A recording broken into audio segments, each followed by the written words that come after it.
Good afternoon, everyone, and welcome to the webinar Skills for the Modern Procurement Professional, brought to you by Zycus in association with ProcureCon. To start with, I'll quickly introduce the speaker panel for all of you. We have Andrew Bartolome, the Chief Research Officer at Ardent Partners. Andrew is an industry veteran with who has done benchmarking for thousands of enterprises across all facets of the supply management operation. We have Tina Chuba. She's Executive Director, Global Strategic Sourcing and Americas Shared Services at Celgene Corporation. Tina has over 20 years of experience in expanding senior financial roles with proven track record on delivering results and linking financial objectives with core strategic and operational business goals. And we have with us also Richard Waugh, VP Corporate Development at Zycus Inc. Richard has an extensive background in the B2B e-commerce going back to his early career at GE, where he helped launch GE's Trading Process Network, the first online marketplace for the sourcing and procurement in the mid-90s. He was also co-founder for the B2E Markets, one of the first SaaS sourcing suite providers, and later covered the supply management market as an industry analyst for the Aberdeen Group. I also want to announce that we would be sharing the recording of this webinar along with the slides after 24 hours of this webcast, and people who attend 50 minutes or more, we will be awarding 1 CH credit. So without further ado, I'll pass it on to Andrew. Thank you, Rohan. Again, welcome everybody, and thanks for attending today.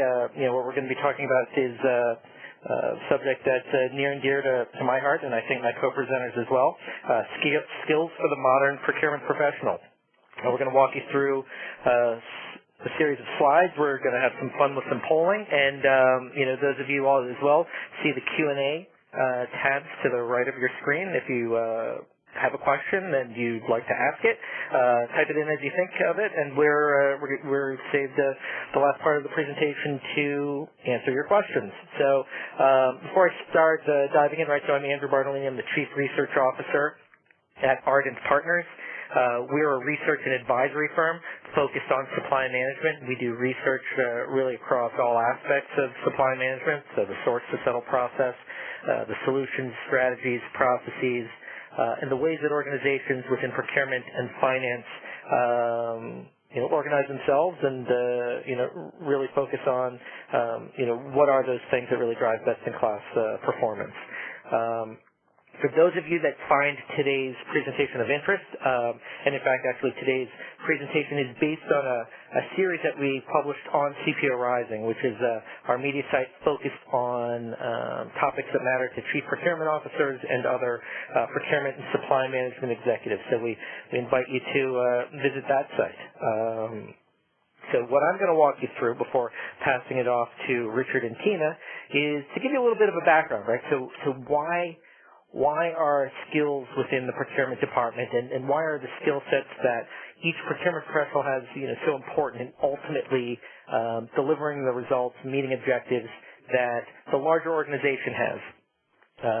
We've assembled and analyzed a broad set of skills, and we're going to drill down into each of those three areas, and then going to end with some recommendations that are designed for both the procurement professional who's looking to climb the ranks of the department, as well as for those managers, VPs, and directors who are leading their organizations. So without further ado, let's hop in and look at the background, right? So I've been advising and interviewing and surveying CPOs for the past 15 years. Thousands of interactions. And, when the discussion gets to, what are the hurdles, what are the things that are keeping your organization back, right at the top of the list, time and time again, is people, right? It's the staff and the talent. And the data that you see here validates those discussions and this ongoing dialogue that my organization has had with procurement leaders.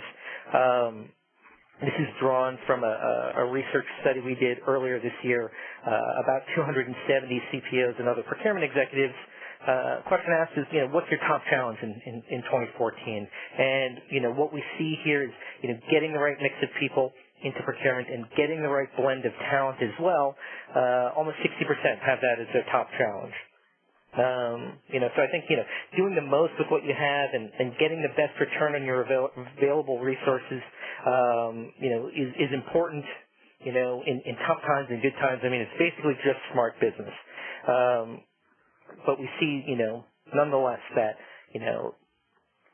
talent and staffing is a constraint. And when we drill down into this area a little bit more, we see that part of the issue is the size of staff, right? It's very difficult for procurement organizations to get new headcount. But, almost as pressing is the fact that roughly 3/4 of all CPOs feel that their staff skills either need improvement or that they have a significant skill gap. And so that's really the background. This is research, and this is a trend that we've seen. I've seen this for 15 years. I think that there's been some ebbs and flows as to the challenges on the staffing side, but by and large, it's priority one. So that led us to launch a series on CPO Rising. Since poor procurement staff capabilities have been a thorn in the side of many CPOs through the years, we decided to publish an in-depth 17-part series called Skills for the Modern Procurement Pro. And what we did is we focused on specific skills that procurement departments and individuals should have in place in order to execute well.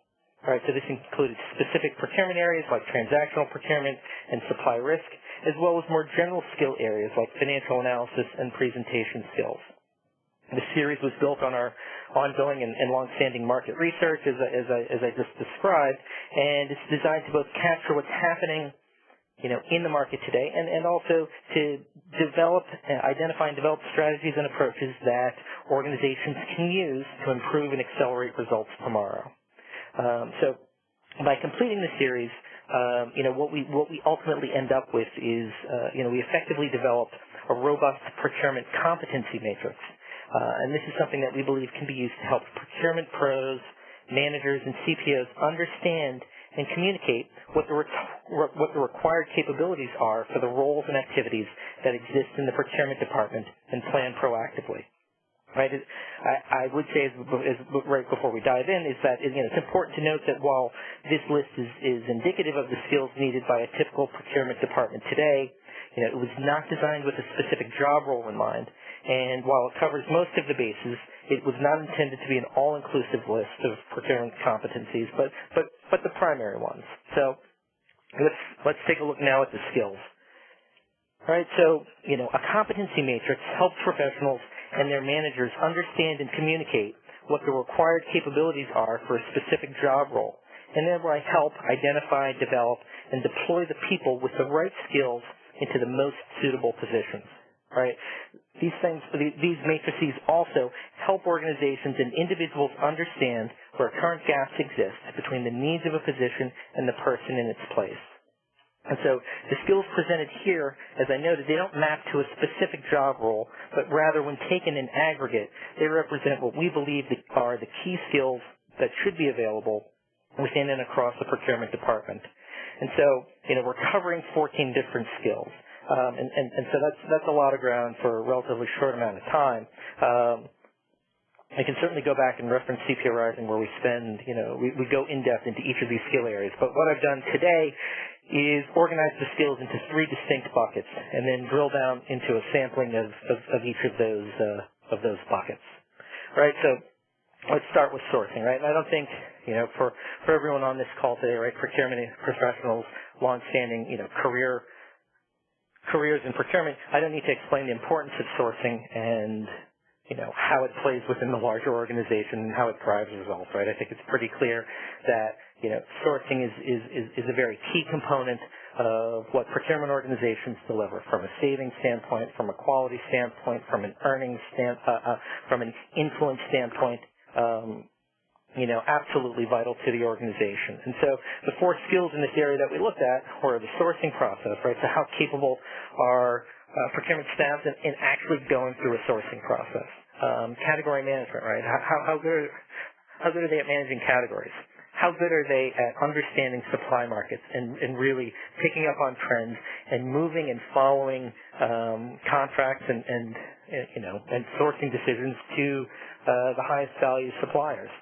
And then contract management, right? So sometimes that function resides within procurement. Sometimes it is passed over to a general counsel's office or some other centralized group. Nonetheless, sourcing skills. And so, decided to look at the sourcing process, which, oftentimes when we look at the sourcing process, we use the term strategic sourcing, right? And our definition of strategic sourcing and strategic sourcing or just general sourcing, as the case may be, really is a process of identifying, evaluating, negotiating, and implementing the optimal mix of goods and services that best support the enterprise's objectives. Sourcing is generally viewed as the strategic part of procurement since it's the primary mechanism used by procurement departments to deliver savings. Right? It's important to have the ability to assess, identify, prioritize, and then execute the right opportunities. And it's equally important to your procurement teams and to your broader stakeholders. As we'll see, this is the top-rated area, and we'll come back to that discussion in a second. But sourcing, from our context and from our view, is really a blend of art and science. And so mastering it comes from the ability to drive a crisp process and inject it with nuance. There are numerous courses and dozens of books and online resources for you to research and study the process, but there really is no substitute for sourcing experience. And so, supply market knowledge, right? This is, really focused on a purchasing or sourcing team's category management and having, a very good understanding, a very good, even holistic view of commodity prices, supplier financial standings, supply and supplier risk, having an understanding of, innovations, and really understanding, things like market share, understanding, how your incumbent supplier fits within the larger landscape of the categories that you're sourcing from them. Now, being a true expert on specific supply markets can advance your career, and it can keep you relevant. And if the expertise is relatively scarce, it can enable you to charge a premium for that expertise, right? It's not unusual for CPOs to go into industry and hire business development professionals, hire sales professionals who've been selling and working in an industry, selling specific categories or really driving business strategies and bringing them over. That knowledge is invaluable.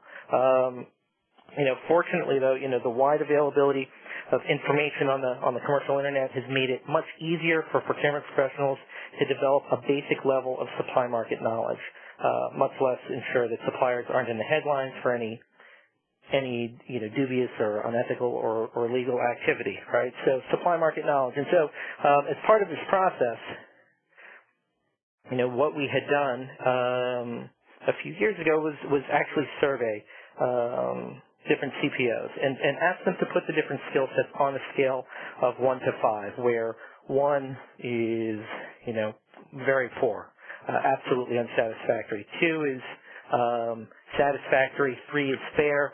4 is good. 5 is excellent. And what you see here is that, on the sourcing side at least, we have at least fair skill sets as viewed by CPOs, right? And so, again, to just explain, because we're going to come and look at 2 other similar charts, we asked 250 plus Chief Procurement Officers or leaders of procurement organizations to grade their entire staff on these skills. And what we see here is that really outside of the sourcing process, which is almost to the number 4 or quote-unquote good level, the other areas are, fair to middling, right? Not very exciting. So lots of opportunities for improvement, lots of opportunities for organizations to become much better in their sourcing skills. All right, so moving from sourcing to P2P, right? So what happens after a contract has been signed? How do you then implement that contract? How do you implement that new supplier? How do you then ensure that the organization buys against those contracts? And how do you ensure compliance? And how do you get the best value out of the sourcing work that's been done previously? And so what we looked at here was operational procurement, cash management, supplier risk management, and supplier performance management. And following a similar structure as we did with sourcing, right? So let's talk a little bit about operational procurement, right? What is this, right? So on the procurement side, right, it generally means processing purchase orders and managing them both with the supplier and the internal stakeholders whose needs are being fulfilled. At some level, operational procurement is the engine that drives the procurement train. It's not necessarily the most strategic area within the department, but it can be its most visible because it has direct connections to so many enterprise employees, requisitioners and approvers. As an example, operational procurement, oftentimes the starting point for, where young professionals are brought into procurement organizations. And so, there's a great opportunity to master this area very early in your career so that you can be promoted out of it in the future.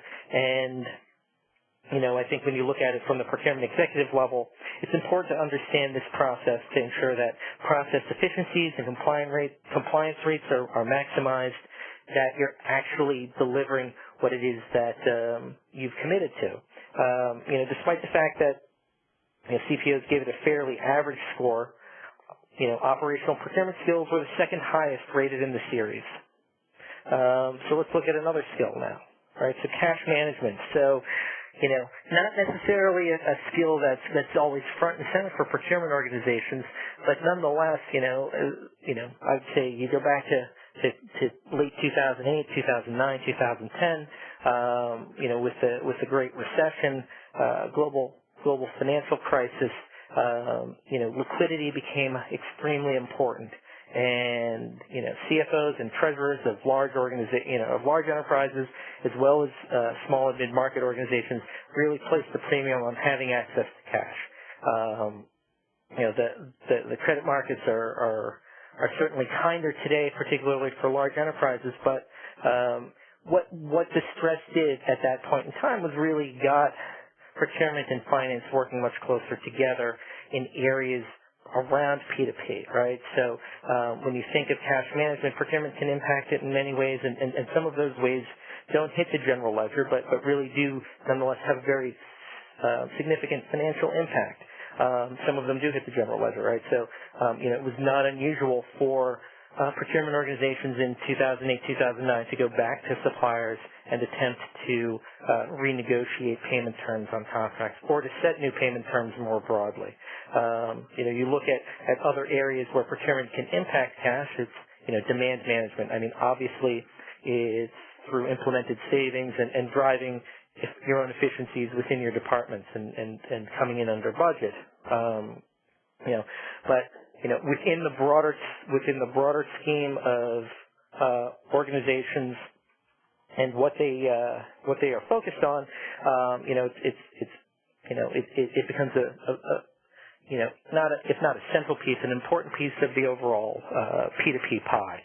And so let's look over here at the grades here. And what we see is that these grades have moved down a little bit, right? So CPOs, in their view of their own organizations, right? I mean, P2P skills and capabilities are very front and center, right? So cash management, obviously gets a poor grade here, but the other areas, I guess, operational procurement, at this grade, is still below good, better than fair. But when it comes to managing suppliers, managing supplier risk, what we see is that really, again, significant opportunities to improve.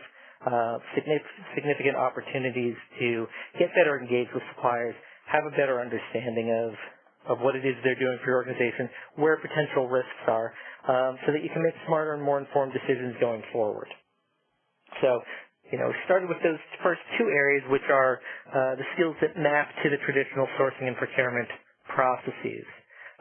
This next area, right, is an interesting one, right? If you look at the importance of general business skills, the importance of, engaging with other professionals, both within procurement and outside procurement, it really is, something that becomes vitally important. I can go back to my my consulting days and when and my work in technology days, right? So in the late 90s and early parts of this century, early parts of the aughts, there was the introduction of supply management technologies, and what it did for many organizations was put procurement much more front and center into the strategic discussion of where an organization was going to go, not just from an IT perspective, but also from a not just simply from an IT perspective, but from a much more strategic perspective, from a strategic perspective of actually impacting results, impacting operations, and really set a course for procurement to really change the arc that it was on. But at that time, many procurement organizations weren't really staffed up and ready to leap into the fray, as it were, and so there were many CPOs that I worked with at the time, or VPs of organizations, that were very hesitant to move, more aggressively out and to get out in front of the organization, simply because they didn't have staff that were going to be equipped to go out and drive projects and really, sort of execute well and establish and gain the credibility that, that would be needed to continue to expand procurement's influence, right? And so we look at these skill sets here, and really do look at, if you look at, a CPO's primary objective, right? It's to influence the organization and guide them to make smart decisions. I guess there's a view sometimes of procurement, of having a command and control type of presence, but ultimately what you're trying to do is influence the spend and to manage it well and to guide organizations. And, if the average procurement organization today manages about 60% of total spend, there's still a huge opportunity for organizations to go out and manage that other 40% and drive savings and drive value and, improve quality and drive and lead innovation. Organizations that don't have these skill sets are going to have an increasingly difficult time when they go out and try to engage the organization, particularly in the more complex category or complex spend areas. So, quickly, let's just look at two of these skill sets, right? The business consulting skills, right? In many ways, these represent the convergence of people, process, and technology skills. These skills are vital for procurement pros who are responsible for managing their company's spend, but rely on the engagement and support of internal clients, like business stakeholders or other functional partners, in order to succeed. Since procurement often lacks the authority to force an internal client to cooperate, it has to rely on its staff to influence company budget holders and get their buy-in. Finding a well-dressed problem solver who can influence without authority and knows his or her way around an analytics suite, it actually can be harder than you think, and companies pay premiums for this blend of talent. Oftentimes, if they don't have the talent inside, they actually, pay a premium for the third-party consultants to come in. And, if you have that talent on board, it's extremely valuable. And we'll talk about the ratings here again in just a second, but let's look at a second competency or skill in this area, and that's the ability to leverage technology to drive business value. And this skill means exactly what it says, using technology to drive value. So enterprise technology, supply management technology, spend management technology is meant to drive efficiencies, effectiveness, and visibility, making tasks more manageable and enabling an organization to scale. It can also help us connect the dots to see obscure patterns, arrive at conclusions faster, or confirm what other sources tell us. Now, since roughly two-thirds since about 60% of CPOs believe that their procurement departments are short-staffed, using technology to help scale resources, gain greater visibility, and make smarter decisions becomes a critical competency. Like areas like data analysis and financial analysis, leveraging technology to drive business value is a must skill set in today's business environment. Right, and so let's look at the skills here, and look at the general assessment. Again, we're starting to trend it down even further with the general business skills, and I think that's both a challenge and an opportunity for procurement organizations. When they look at, what they consider their core competencies, I think it's important that they begin to expand the definition of what it is that their teams need to do, right? So if you can run a sourcing project, that's fantastic, but can you run a sourcing project that keeps the stakeholders engaged, that executes on the timeline that you said, that leverages technology well so that you can do more of them? One of the great things about procurement, from my perspective, why I find it so interesting, why I've dedicated my career to it, is that it really does, you have so many different things that really comprise the activities within the department. There are so many unique projects and different stakeholders within the organization, so many different suppliers and third-party organizations that you interact with and contract with and negotiate with that exist outside the enterprise, that it's such a very interesting and broad mix of things that the organizations do, that procurement and sourcing professionals do, that it's important to remember that these other skill sets are important as well. And so, decided to give you more of a visual view of all of the 14 skills that we evaluated and that CPOs graded.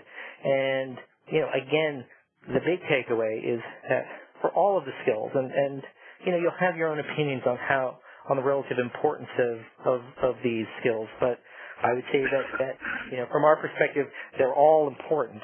But what's clear is that the average procurement department today, really isn't shooting the lights out when it comes to, executing well, and when it comes to bringing the right skills into the discussion, into a project. We see that sourcing, that area that is viewed as the more strategic area within a procurement operation, those skills are relatively strong, but still, none rated as good within the industry. And so, we look at P2P,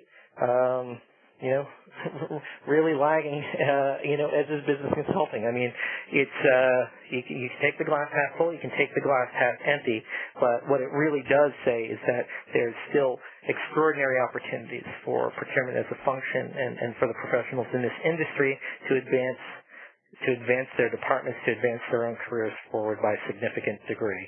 So what do we do with all this information? So a few recommendations. Recommendations for the procurement professionals first, right? So, what can you do, right? So if I were to go back and look at that chart one more time, I would see fantastic opportunity. If I had the financial analysis skills, if I had the data analysis skills, if I was very comfortable utilizing technology, that I could become a power user, I see a very clear path for those professionals to really advance very quickly up their organizations. I think that, I think some of these recommendations are maybe more general, but, opportunities really do exist for you to put yourself out there and to really take on the new challenges and to do so in a way that gains you some prominence and gains you some visibility with your executive leadership. I think that, depending on your background coming into a procurement organization, right, are you relatively strong in a specific sourcing or procurement process area? Do you have great sourcing background, but you haven't had a lot of opportunities to present? You're not necessarily very comfortable in Excel. You haven't utilized technology to a degree, right?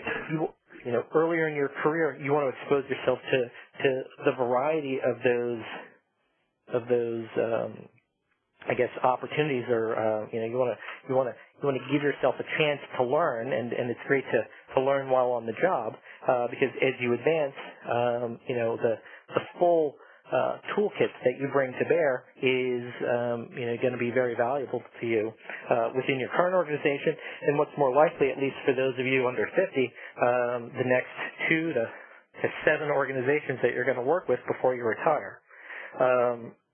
For CPOs as well, right? I think the challenge here still exists with staffing. I mean, the number, we've seen some variability, going back a decade, but it has remained the top challenge. At times, the challenge has been more focused on the head count than the actual talent. But for the maturing procurement organizations, who are managing a significant amount of their spend, right? Billions of dollars, more than 50% of spend. The headcount additions as you bring on that next 5, that next 10%, that next $1 billion, those next categories, it's still a challenge. So you've got to have scalability in your organizations, and it starts with your people, right? The best technology, today is from the CPO's own words, underutilized. The best skills are in the CPO's own words, not as well understood or followed as they otherwise could be. I think that technology is only going to play an increasing part of CPO's strategies as they continue to take on more responsibilities, and that's more categories, that's more business process areas. Sometimes that's happening because procurement is being rewarded for a job well done. Sometimes that's happening because procurement's the only department, sort of the last man standing. You're up. We need your organization to take this on. And the responsibilities that are coming over the wall to the CPO aren't being matched with an equal amount of investment in resources. And so you've got to have the right people. And when you're evaluating those people, it's not just the sourcing capabilities. It's not just the PO processing capabilities or the negotiation capabilities. It's the broader skill sets as well that are going to really allow your organization to get to the next level. And so with that, I am going to pass it over to Richard, and Tina are going to walk you through the rest of the second half of the presentation. Richard? Thanks very much, Andrew. I think very insightful discussion, I think very timely on just how critical having the right skills are to drive the desired result. And I would say from a Zycus standpoint, as an integrated provider of source-to-pay suite, we're technologists, so certainly we come at this from a technology orientation, but recognizing that we're focused on performance and that achieving that performance is really an alchemy of people, process, and technology. So we think it's really important to focus on all three aspects and recognize, too, I guess from a philosophical standpoint, that our goal as technologists is to automate the more mundane or routine aspects of procurement and really unlock the talent. So automation doesn't replace the need for those critical skills. In fact, it accentuates it, in our view. So for the next part of the presentation, I'd like to share a few data points and invite, some real-world experience with Tina as a procurement leader to comment on how she thinks about developing skills, how she aligns and structures her organization, what she sees as some of the challenges, and I think invite our audience into the discussion as well through some poll questions. And to get it started, we've kind of always talked about traditionally this segmentation, this dichotomy between strategic and operational, and just as a definitional starting point here, I'm using CAPS research, the Center for Advanced Purchasing Studies, some of their benchmark data and definitions. So you can see when they look at strategic and operational, strategic is engaged in those long-range sourcing activities, particularly, that are tied directly to the core business objectives, whereas operational is defined on mainly the day-to-day process and procedure, very transactional, that's involved in the procurement organization as a whole. And one of the interesting data points here is they looked at, across industries, how are organizations currently allocating resources between strategic and operational. I think it's interesting that currently operational actually outweighs the strategic, about 60-40 in this split. And this is a good point, Tina, to get your perspective here. Number one, how would you define strategic versus operational, and maybe comment on, as compared to this benchmark, what would you say your current allocation is, and what is the optimal allocation that you might be targeting? Could everybody hear me okay? Rowan, it looks like I'm muted. Could you all hear me? Yes, Tina, we can hear you fine. Okay, I just want to make sure, because online it looks like I'm muted. When we initially started to centralize the source-to-pay areas within Celgene, Yeah, I would say we were much more operational in nature. We were basically focused on just looking at projects and not necessarily commodity management. And, sourcing was involved once a vendor was engaged and the business agreed to, the services that they wanted. And they were using sourcing to just basically work with legal to get the contract finalized and to do some of the low-level negotiating relative to payment terms and some SLAs. I think as you continue your journey through a procurement cycle, you see that you become much more strategic in nature, and procurement and the sourcing group is brought to the front with the business in helping them make decisions because they understand the commodities that they're working with. So initially, I would say about 18 months ago, I would have probably put us at a 60-40 split, where we were seen as more tactical in nature. But as Celgene began to grow and the value of sourcing was seen, the business started to request us to go to meetings and want to be involved in an RFP process with different vendors because we were adding value relative to not only the back-end process, which was getting the contract signed, but also in the front-end process because we began to know as much about the commodities as the people who literally needed to purchase them. So to me, when you become more strategic, the business requests you to be at the table and wants you to do the negotiations, with them. Excellent. Great position to be in where the business is actually inviting you to the table, a demand-driven scenario. And Tina, just curious, what would you say is your ultimate target in terms of the split between strategic and operational? Operationally, what I'm trying to do is do as much from an auto-create perspective as possible. So if I'm laying the foundation up front and categorizing vendors appropriately, getting the right payment terms in place up front, I would envision that I would want 75% or 70% of my business to be strategic and 30 to 35% to be tactical in nature. Great. That's a great target. So at this point, we'd love to invite the audience in and kick off our first poll question on this topic around how you allocate the resources in your procurement organization today, and just kind of capturing a data point here on how much of your organization would you currently say is strategic. Is it below 15%, somewhere between 15 to 30%, somewhere between 30% and half, the next tier being 50 to 70%, or the selection E being kind of Tina's target, the 70% plus strategic, or maybe you've already sort of achieved the nirvana of above 85% strategic. So we'll give that a minute for folks to weigh in on those responses, and it'd be great to kind of see where the current allocation tends to be out in the market.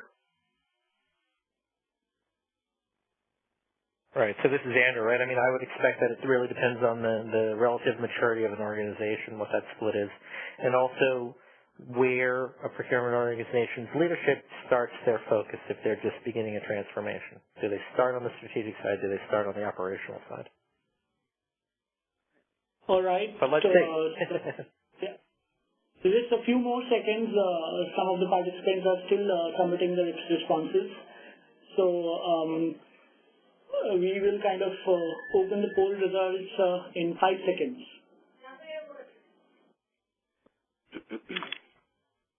And 5, 4, 3, 2, 1. Yep. Yeah. Let's do the countdown there.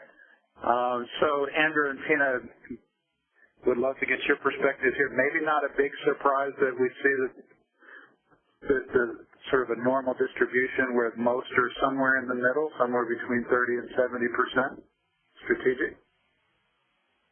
Yep. Yeah. I mean, again, I think it really depends on the unique circumstances of a specific procurement organization. How relatively mature they are.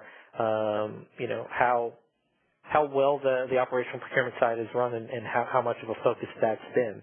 because you see procurement organizations take two tacks in how they commence a transformation. Some start with trying to shore up the operational side, and then taking those savings to invest in strategic. And if that's the path taken, you're going to be years away from the above 70% strategic. Yeah, and Tina, you can see when your goal is achieved, you'll be in the top 10th percentile, it appears, above 70%.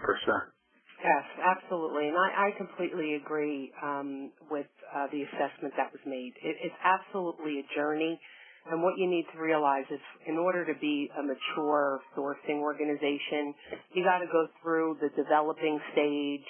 I mean, we started 2 years ago as lagging. And, we're putting the tools, the professionals, and the processes in place. But it's definitely a journey, and you definitely need executive buy-in to get you there. There has to be people at a senior level that realize the value of what the sourcing group brings to the table, and the differentiation that it creates within the business.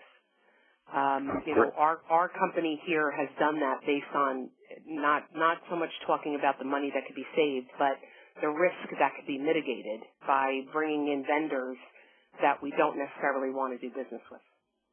Right. So being really a strategic business partner with your counterparts in the business has really solidified that standing, it sounds like, and you're well on your way to the journey.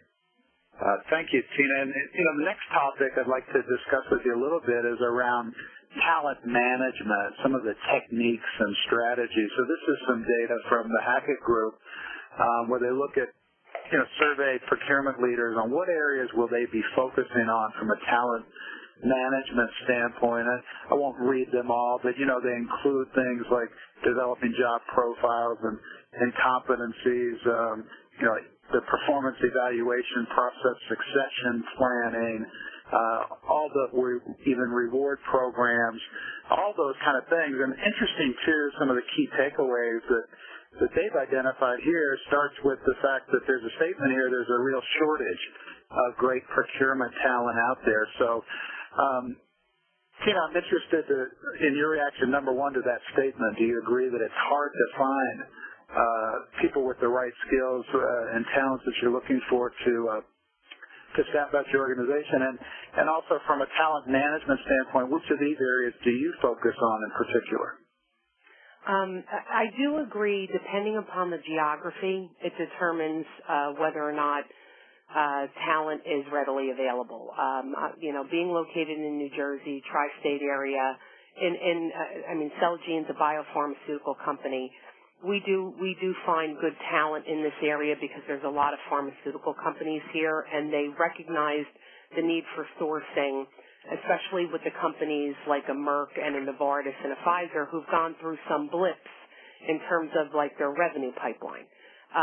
But I have the complete opposite situation in Switzerland. We're not located in Geneva or Zurich. We're more, located from a countryside perspective, and it is difficult to retain talent because, to your point earlier, people are looking for the right career pathing and where they can go next.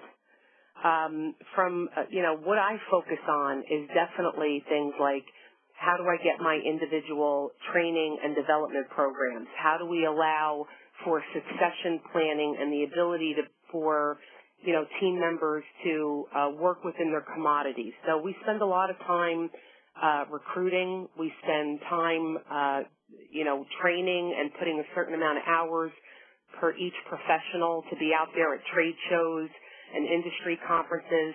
And that's how we choose to develop the talent that we have within our company. Excellent. Thank you, Tina, for that perspective.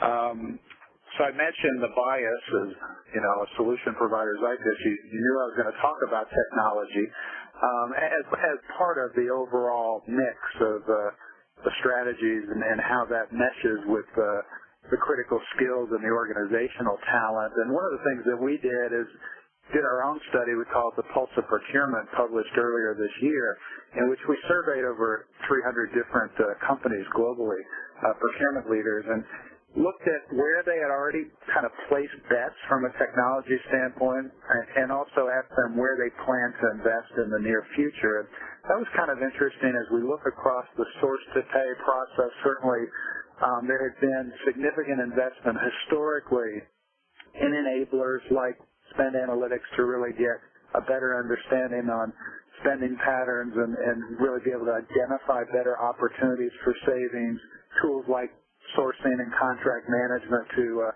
not only find the savings but sort of lock those in through a compliance process.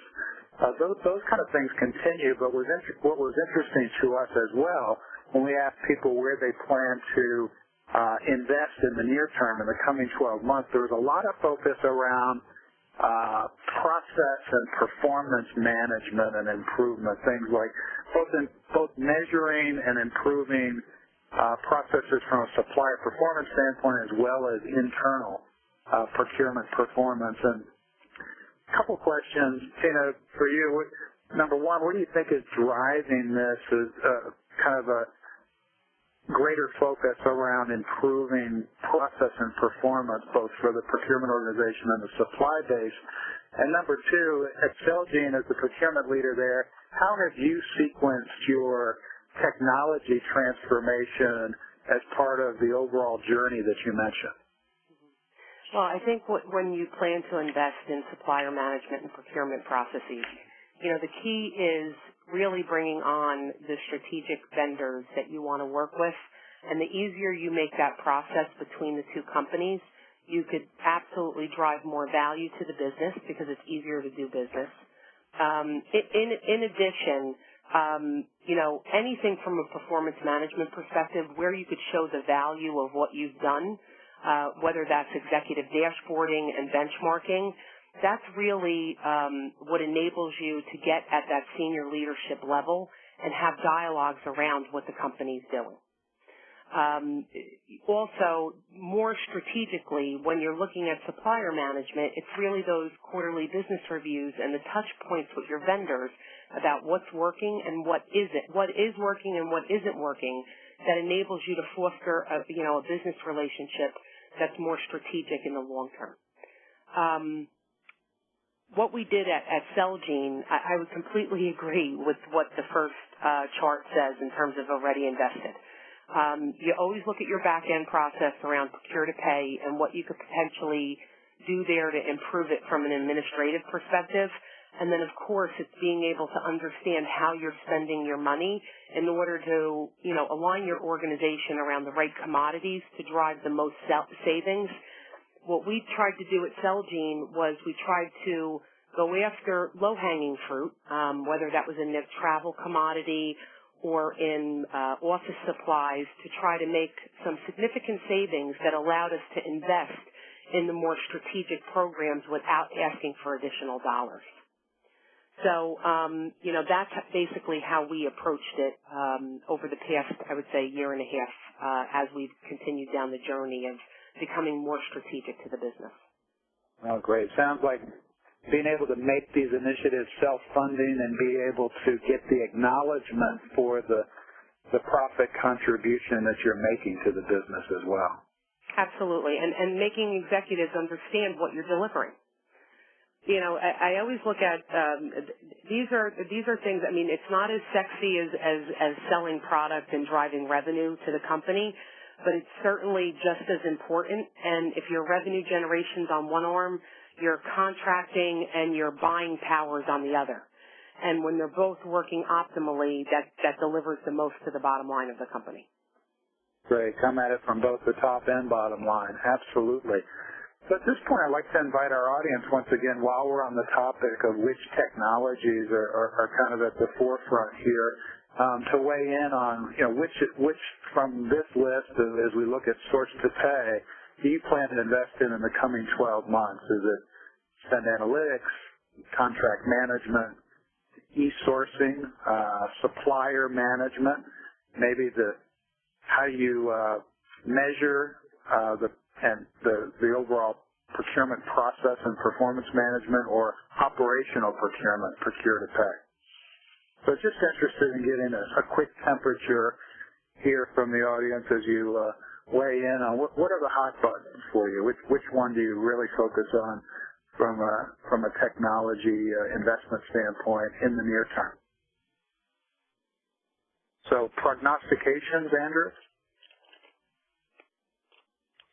Oh, geez, that's always a good one. If you were to assume that, if you were to take the data, that you just showed, you would assume that, spend analysis and sourcing have already been taken, and so you'd be looking more at the operational procurement if the audience matches. But what I would really say is that it's going to be pretty flat. Good call. If I were to guess. Yes. Looks like a fairly even distribution, doesn't it? Which kind of speaks to the point that you raised earlier. It kind of just depends on where you are as an organization in that journey as to what the starting point might be, even if you ultimately have the same vision of how do we bring all this together in a cohesive source-to-pay process. Yeah. Okay. Well, let me move on then. Kind of raise another discussion topic near and dear to our hearts here, analytics. And we talked about analytics as a critical skill that's going to be more and more important for the modern procurement professional. And this is just a way to kind of talk about a trend that we see, whereas historically analytics has often been the purview of a single individual, sometimes, the spreadsheet jockey, or a select group, a center of excellence, a small group of individuals that have the requisite analytical skills to support the overall organization. And certainly a trend that we're seeing displayed here is the mainstreaming of analytics, that a CPO is looking at broadly across the organization, how are we performing overall, what's our compliance, maybe what's my savings pipeline across the organization. Individual category managers looking at, tracking specific commodity price trends and building total cost models.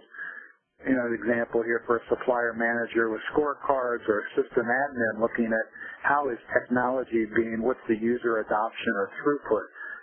So we see a major trend towards analytics becoming mainstreamed across the organization. And Tina, I'd like for you to weigh in a little bit on how important are analytics to your organization, and to what extent do you see analytics becoming mainstreamed again, or is it sort of, do those skills reside within a small group to use a center of excellence type model? That's exactly what we did. We have a center of excellence that looks at our sourcing processes, supplier diversity, and analytics. I think from a analytic perspective, the dashboards are very important, and tying that to future forecasts of a business are very important. I would imagine most of the people that are on the line report in through the same organizational structure I do. I report to the CFO of the company. So being able to talk to, numbers that tie to budgets and forecasts, and being able to show, your total cost of ownership and how that drives results is very, very important. And I really do believe it's the way that you get into the appropriate conversations, because you could show what you could help the company do. A lot of times it has nothing to do with taking the money back. It might be, look, I could save you 20% in this area to enable you to invest an extra 10% in this area. And those are very good business discussions that I think sourcing could really add a lot of value in. Right, and you've underscored the importance of it. You're going to have those C-level discussions like you do with your boss, the CFO. The analytics, having the numbers at your fingertips is going to be key critical to be effective in that regard. Absolutely, the facts are your friends. A lot of the things that we do as sourcing professionals are very emotional to people. You're telling them sometimes that they can't continue to work with vendors that they've worked with for the past 5 years, or you're telling them they might have to buy something very different than the way they've bought it in the past. So the way you try to, get through all of that emotion is to show the facts to people and say, look, we don't want to make this cumbersome. We want to make this, better for you and make it easier to administrate, and this is why. Oh, absolutely. Yeah, using the facts to change behavior. Real quick then, another poll question for our audience, just curious, as regards analytics and the current state, is it, as Tina mentioned, a centralized capability within a center of excellence? Is it kind of a hybrid model, some within a center of excellence and some distributed? Is it truly distributed, mainstreamed across multiple roles? Or, in fact, is the current capability pretty limited today, so it's sporadic analytics performed, or has there been a decision, in fact, to outsource it to third parties? So recognize that we're coming up on the time limit pretty quickly, so won't leave this poll open very long, and would be willing to guess, Rohan, if you want to go ahead and close it, that like the plans for technology investment, probably fairly well distributed, and we do see that here between, the results are distributed between the hybrid model, the mainstream or distributed, and, still a pretty high incidence of the fact that there are limited analytics going on, and that's a developmental area to do more, because I think we all agree that's becoming more and more important. So the last couple areas I wanted to cover real quickly, and I think, Tina, you already talked about training. And this is just a data point that highlights the fact that, according to Hackett Group benchmarks, world-class performers are, in fact, investing more in training, about almost 42 hours versus 36 hours annually for the overall peer group between kind of internal training programs and external. And just the last point I wanted to cover here, because I think it's an important coming trend here, is how the demographics are changing in the workforce, and you see a lot of data points here that, 25% of the baby boomers in the workforce, myself included, and Andrew, you mentioned those under 50, so I was excluded from that group, but see what's happening here. They're going to reach retirement age by 2015, at which point millennials will comprise, this is just next year, over a third of the workforce, 75% of the workforce by 2025. Number of organizations where, particularly consulting firms, they're already the majority. And, the challenge is filling key supply chain jobs is getting increasingly difficult. The number of supply chain jobs to be filled, good news for everyone on the webinar, is going to increase, but it's becoming more and more difficult to find that talent. So, I'd be interested quickly in your perspective.